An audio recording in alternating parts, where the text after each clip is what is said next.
Have you ever sat down to work through something emotional, really committed to it, and then just gone blank? Or felt yourself starting to feel something and then suddenly it's gone, replaced by a kind of fog or a desperate urge to check your phone? Or maybe the opposite. You tried to feel into something painful and instead of a gentle release, everything came flooding in at once and you had to shut it all down just to function. And then you told yourself, I'm not ready for this. I'm not doing this right. Maybe I'm broken. Here's what I want to say to you right at the start of this video. You are not broken, and you weren't doing it wrong. What you were running into is one of the most important and least talked about principles in emotional healing, something that the latest trauma research, depth psychology, and nervous system science all agree on. Emotional release cannot be forced, not through willpower, not through commitment, not through pushing harder or going deeper. The body releases old pain on its own timeline, and that timeline has one requirement above all others: safety. In this video, I'm going to explain what that actually means, not as a vague concept, but as a specific biological reality, and why understanding it might completely change how you approach your own healing. Let's start with something that feels almost unfair. Most of us come to emotional healing with the same mindset we bring to everything else. If something isn't working, try harder, push further, be more disciplined, more committed, more consistent. And this makes total sense.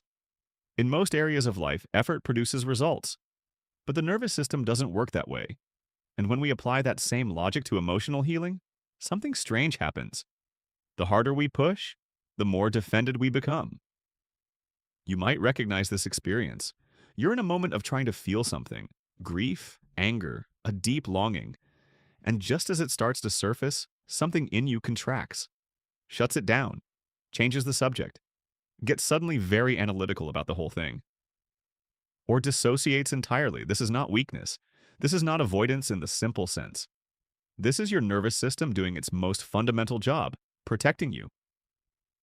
And here's the thing that changes everything when you really grasp it. Your nervous system is very good at its job. It's been protecting you for years, possibly decades.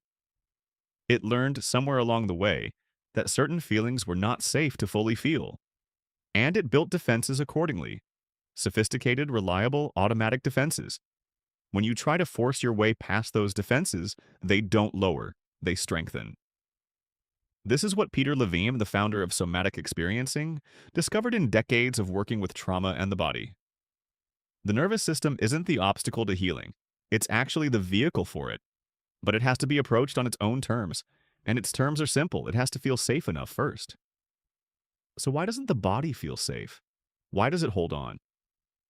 This is where things get genuinely interesting, and where I want to bring in a principle from coherence therapy that I find completely transformative when you really let it land. Every symptom has a logic. What that means is this: whatever the body is doing, the shutting down, the numbing, the inability to feel, the way emotions seem to get so close and then disappear, it is not random. It is not malfunction. It is purposeful. It is the system doing something it learned at some point was necessary to do. Your resistance to releasing isn't stubbornness. It isn't a sign that you're not ready or not evolved enough or too scared. It's an intelligent strategy that made sense in a specific context and has simply never been updated. Think about what that means for a moment. The grief that won't move might be held because somewhere in the nervous system, there's a learned knowing that if you really let it in, if you let yourself fully feel the loss, something about it would be unbearable. Maybe it would mean accepting something you're not ready to accept. Maybe it would mean admitting a need that was never met. Maybe it would mean a grief so deep it feels like it could swallow you whole. The anger that can never quite surface might be held because some part of you learned early on that expressing anger meant losing love, or being dangerous, or being rejected. The freeze, the blankness, the fog, these aren't failures. They're the most sophisticated coping mechanism the nervous system has available. And here's the crucial insight: you cannot release what's being held this way by fighting it, pushing past it, or arguing with it that it's no longer needed. That approach treats the resistance as the enemy. But the resistance isn't the enemy. The resistance is the message. And the message, if you slow down enough to hear it, is, I don't feel safe enough yet. Internal family systems developed by Richard Schwartz gives us one of the most useful frameworks for understanding this. In internal family systems, the inner world is made up of parts. Different parts of you with different ages, different roles, different fears. And one of the most important categories of parts is what internal family systems calls protectors. Protectors develop to keep you away from pain that felt overwhelming. They show up as the part that goes numb when you try to feel something too intense. The part that gets suddenly very busy right when you start to slow down. The part that intellectualizes everything into abstraction. The part that makes you feel like this emotional work is all a bit silly and you should probably just get on with your life. These protectors are not the bad guys. They were formed, often in childhood, to do something genuinely important, to make sure you survived emotionally, to make sure you didn't get flooded by something bigger than your system could handle at the time. The problem is they haven't updated. They're still operating as though the same conditions apply, as though you still need the same level of protection you needed at 7 years old or 15 or 22. And when you try to force emotional release, when you essentially try to barrel past the protector, it does what any good protector does. It doubles down, it gets louder, it works harder. The internal family systems approach is radically different. Instead of pushing past the protector, you turn toward it. You get curious about it. You ask it. And I know this sounds a bit unusual if you haven't encountered this before, but bear with me. You ask it what it's afraid will happen if it steps back. And what the protector almost always reveals when you approach it with genuine curiosity rather than impatience is something very human and very understandable. It's afraid of what's underneath. It's protecting something fragile, something real.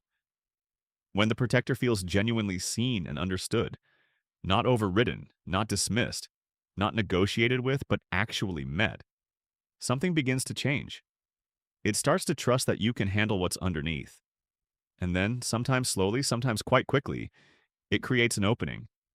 Release doesn't happen despite the protector, it happens with its permission.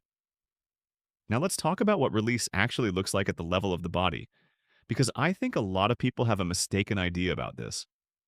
We tend to imagine emotional release as a dramatic event, a catharsis, sobbing until everything floods out, or shaking and trembling and feeling some enormous completion. And sometimes it does look like that. But Peter Levine's research into the physiology of trauma and stress responses revealed something much more nuanced. When an animal in the wild survives a life-threatening experience, let's say a deer escaping a predator, it does something very specific afterward. It shakes. The nervous system discharges the activation that was mobilized for survival, and the body completes the biological response cycle that was started during the threat. Humans do this too, but we tend to interrupt it. We tighten up, push it down, tell ourselves to hold it together. We're embarrassed by the shaking, the trembling, the involuntary movements. So the incomplete response stays locked in the body. Levine's insight, and this is fundamental to somatic experiencing, is that the nervous system desperately wants to complete these responses. The body has a natural, innate movement toward release and resolution. It is not neutral on the subject. It is actively oriented toward healing, but it will only complete that process within what somatic experiencing calls the window of tolerance, the zone of activation where the system is neither so flooded that it shuts down, nor so disconnected that it can't feel anything at all. Two somatic experiencing concepts are essential here. The first is titration. Rather than diving directly into the most intense emotional material, you work in very small amounts and at the edge of activation, not in the flood of it. You touch the difficult feeling briefly, notice what happens in the body, and then you come back. You don't go in and stay in. You visit and return. The second is pendulation. The nervous system naturally moves between activation and settling, between the difficult and the resource. You feel the edge of the old pain, and then you orient to something that brings a sense of relative ease, a part of the body that feels okay, or a pleasant sensation, or a memory of safety. You let the system settle, and then you might touch the difficulty again. This rhythm, activation and settling, going in and coming back, is not avoidance. It is actually how the nervous system processes and releases at a level that is sustainable and real. The key word is sustainable. Release that happens within the window of tolerance lands and integrates. It's real change, Flooding that overwhelms the system doesn't integrate, it just re traumatizes. And the whole thing rests on one condition: enough safety in the present moment for the nervous system to stay in its window rather than going over the edge. This is where all three approaches, somatic experiencing, internal family systems, and coherence therapy, converge in a way I find really powerful. We've talked about why the nervous system holds on because it doesn't feel safe enough.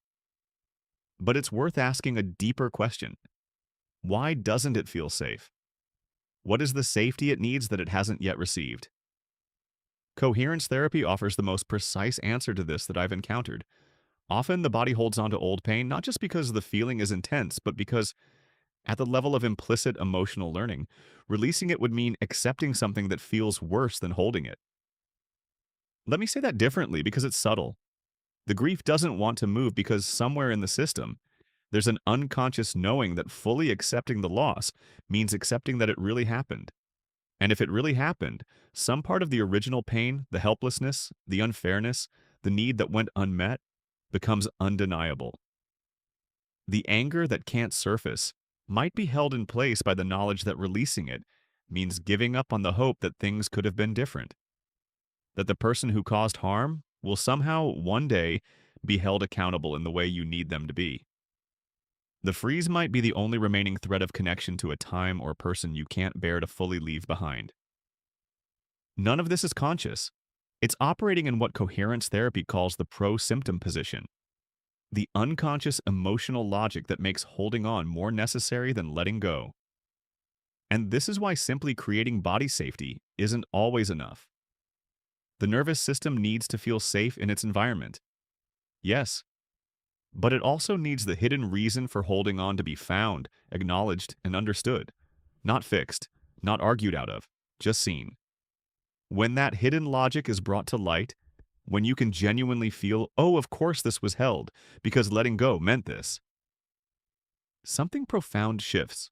The holding stops being a mystery and becomes a completely understandable response to a completely understandable dilemma. And in that moment of recognition, something often softens. It doesn't mean the grief or anger or fear immediately dissolves, but the contraction around it, the bracing, the resistance, the lock, begins to ease. And the body, finally feeling understood rather than pushed, starts to move. I want to be practical here because safety can start to sound abstract. Safety in this context is not a thought.